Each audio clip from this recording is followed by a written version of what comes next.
Taxi contre VTC, hôtellerie contre Airbnb, l'ubérisation de l'économie est bel et bien en état de marche. Cette révolution économique voit des acteurs traditionnels se faire dépasser par des start-up aux applications innovantes et soulève de nouveaux enjeux.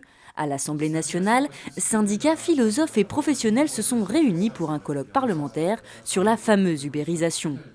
Toutes les professions sont touchées, il n'y a pas que la mienne, toutes les professions sont touchées et je pense qu'il doit y avoir un débat devant les Français pour expliquer les enjeux de la future construction de la société française, autant sociale qu'économique et autres.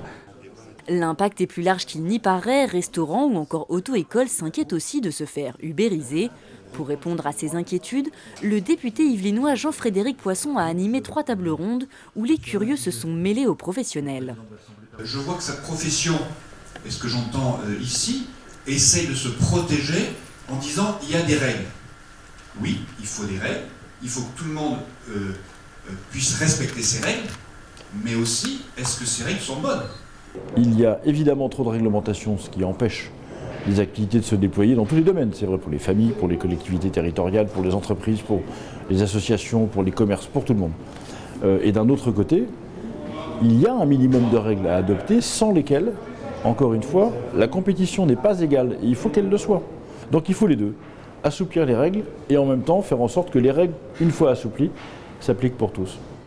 L'ubérisation, un vrai défi pour les acteurs économiques traditionnels. Ces derniers cherchent avant tout à garder le contrôle de leurs activités.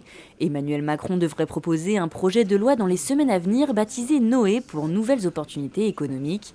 L'objectif, encadrer cette économie collaborative et accompagner les secteurs les plus en difficulté.